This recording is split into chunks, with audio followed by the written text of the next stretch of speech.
Hi welcome to Shri Mallika's kitchen. ఈ ఛానల్ని ఆదరించిన ప్రతి ఒక్కరికి మా హృదయపూర్వక నమస్కారంలో. ఇవాళ చాలా మంచి రెసిపీతో మీ ముందుకు వచ్చానండి. చాలా అంటే చాలా బాగుందండి.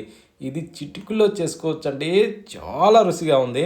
ఇలా వేడి వేడి అన్నంలో కాస్త ఒక్క గంటి వేసుకుంటే చాలండి. రుచి మాత్రం చాలా అద్భుతంగా ఉంది. ఈ విధంగా ఎవరైనా సరే చాలా సింపుల్గా తయారు చేసుకోవచ్చండి.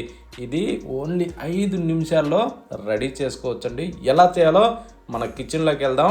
టేస్ట్ మాత్రం సూపర్ అండి. ఇప్పుడు మనం స్టవ్ ఆన్ చేసి ఒక ప్యాన్ పెట్టుకొని దాంట్లో ఒక 2 గంటలు నూనె వేసుకోవాలి. నూనెను కొద్దిగా వేడెక్కనిచ్చేసి ఆ తర్వాత తాలింపు గింజలు 1 టేబుల్ స్పూన్ వేసి ఇప్పుడు మనం ఏం చేద్దామంటే పచ్చిమిరపకాయలు చిన్నగా కట్ చేసి వేసుకోవాలండి, ఒక 3. ఆ తర్వాత కొద్దిగా అలా వేగనివ్వాలి. ఇలా చిటపటలాడిన తర్వాత ఇప్పుడు ఒక 4-5 ఉల్లిగడ్డల్ని చిన్న ముక్కలుగా కట్ చేసి దాంట్లో వేసుకునేసి 4 రెమ్మల కరివేపాకు దూసి అందులో వేసుకోవాలి. వేసాక ఇలా కలుపుతూ దీన్ని ఒక మంచి కలర్ వచ్చేదాకా కాస్త వేగనివ్వాలండి. ఇలా మెత్తబడాలి. ఇలా మెత్తబడిన తర్వాత ఇప్పుడు అల్లం వెల్లుల్లి పేస్ట్ 1 టేబుల్ స్పూన్ వేసుకుందాం. వేసిన తర్వాత రుచికి సరిపడా 1 టేబుల్ స్పూన్ ఇప్పుడు సాల్ట్ వేసుకునేసి తర్వాత చూసి వేసుకోవచ్చండి. ఇప్పుడు చిటికెడు పసుపు వేసుకోవాలి.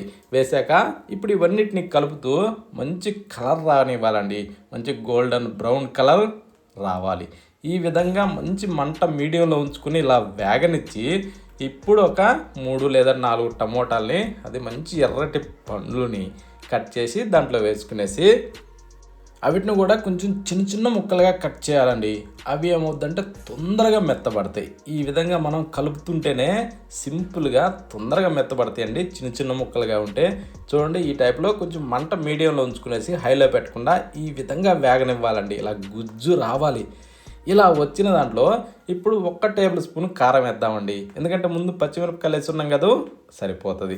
ఇప్పుడు 1 టేబుల్ స్పూన్ వచ్చేసి ధనియాల పొడి కూడా వేసి ఇలా కలుపుతూ దీన్ని కూడా ఈ కారం వాసన పోయేదాకా వేగనివ్వాలండి. అంటే ఇందులోకి నుంచి ఆయిల్ రిలీజ్ అవ్వాలి. ఈ టైప్లో రావాలి.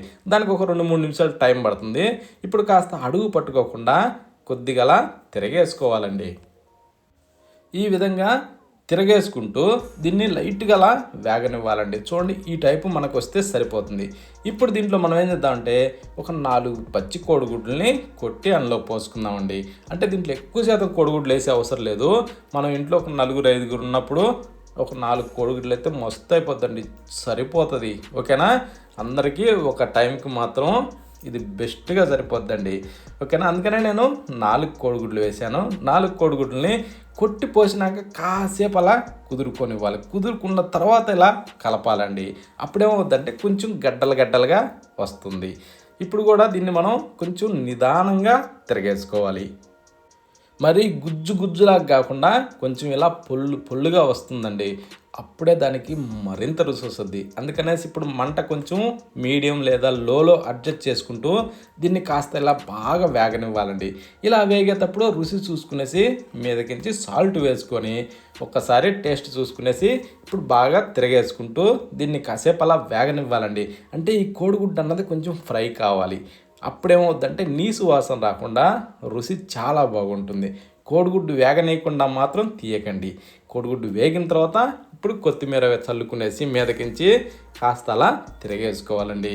ఇలా తిరగేసిన తర్వాత ఇప్పుడు స్టవ్ ఆఫ్ చేసేసి ఒక్కసారి టేస్ట్ చూసుకునేసి వేడిగా సర్వ్ చేసుకొని తింటుంటే ఒక్క ముద్ద తినేటి వాళ్ళు 4 ముద్దలు తినకుండా పైకే లేవరండి.